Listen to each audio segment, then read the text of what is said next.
warahmatullahi wabarakatuh. Perkenalkan, nama saya Nita Liani dari kelas C NVM 2021911121. Di sini saya akan menjelaskan keterampilan dasar dan gaya mengajar bagi guru pendidikan jasmani dan olahraga. Yang pertama, ada keterampilan dasar bertanya. Keterampilan bertanya itu sangat penting bagi seorang murid ketika ada tanya jawab dengan seorang guru, dimana hal ini sudah dipercayai oleh para ahli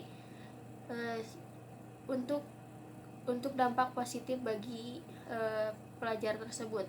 Yang pertama, bisa meningkatkan partisipasi siswa secara penuh dalam proses pembelajaran. Yang kedua, dapat meningkatkan kemampuan berpikir siswa. Yang ketiga, dapat membangkitkan rasa ingin tahu siswa serta menentukan siswa untuk menemukan jawaban. Yang keempat, memuaskan siswa pada masalah yang sedang dibahas.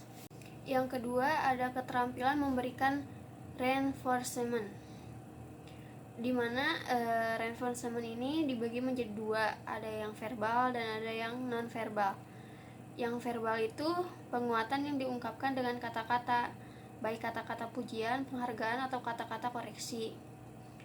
Sedangkan yang non verbal itu adalah penguatan yang diungkapkan melalui bahasa isyarat, seperti anggukan kepala, artinya tanda tidak setuju.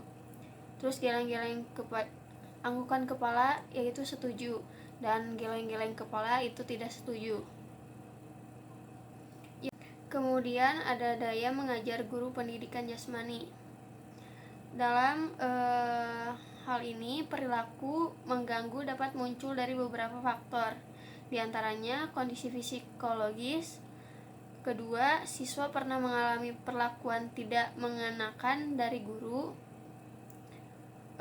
Itu juga sebabnya guru harus baik dalam cara mengajar kepada muridnya. Gaya mengajar pada guru ini, yang pertama ada gaya komando, di mana gaya komando ini pendekatan mengajar yang paling bergantung pada guru. Guru menyiapkan semua aspek pengajaran yang sepenuhnya bertanggung jawab dan berinisiatif terhadap pengajaran dan memantau kemampuan belajar. Yang kedua ada gaya tegas. Gaya tugas ini bertanggung jawab menentukan tujuan pengajaran. Hal ini juga memilih aktivitas dan menetapkan tata urut kegiatan untuk mencapai tujuan pengajaran. Kemudian ada gaya individual, di mana gaya individual ini dikembangkan berdasarkan konsep belajar yang berpusat pada siswa dan kurikulum yang diluncurkan sesuai dengan kebutuhan perorangan. Kemudian yang keempat ada gaya belajar tuntas, di mana gaya belajar ini merupakan sebuah variasi dari gaya individual. Gaya belajar tuntas ini tidak menentukan aspek pengetahuan ataupun penalaran, di mana penerapannya ini antara lain secara perorangan, anak melambungkan bola, contohnya anak melambungkan bola dengan kedua tangannya dan ditangkap dengan kedua tangan tersebut. Kemudian lambungkan dengan tangan kanan dan tangkap dengan kedua tangan. Yang terakhir, lambungkan dengan tangan kiri dan tangkap dengan kedua tangan. Itu adalah contoh dari penerapan gaya belajar tuntas.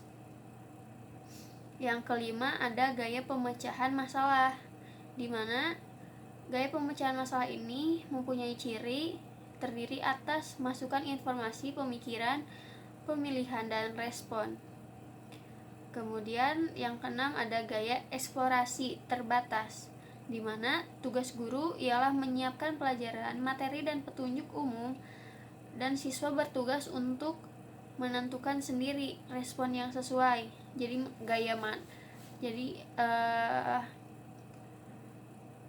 Jadi dalam penerapan gaya eksplorasi terbatas ini memiliki beberapa keuntungan, yang diantaranya adalah anak belajar sesuai dengan tempo belajarnya secara perorangan hingga tercapai sasaran belajar. Yang kedua, gaya ini cocok untuk anak yang rendah keterampilannya atau untuk anak yang cacat. Kemudian yang ketujuh ada gaya discovery tertuntun, di mana gaya tersebut mempunyai ciri bentuk dari lain eksplorasi terbatas, yaitu hasil pemecahan masalah yang diharapkan oleh guru dan dapat ditentukan oleh siswa dengan tuntutan dari guru. Jadi pada gaya ini, hasil pemecahan masalah yang diharapkan oleh guru dapat ditemukan oleh siswa secara sendiri dengan tuntutan dari guru. Kemudian yang kedelapan atau yang terakhir ada gaya eksplorasi tak terbatas, di mana memiliki ciri yaitu guru membantu menyediakan alat-alat pengajaran dan merancang tugas yang akan dijelajahi. Contoh penerapannya yaitu diutamakan kemampuan siswa untuk mencari cara pemecahannya sendiri, maka tidak ada contoh ataupun demonstrasi dari pihak gurunya. Mungkin sekian yang dapat saya sampaikan. Mohon maaf bila ada kesalahan dalam kata ataupun pengucapan.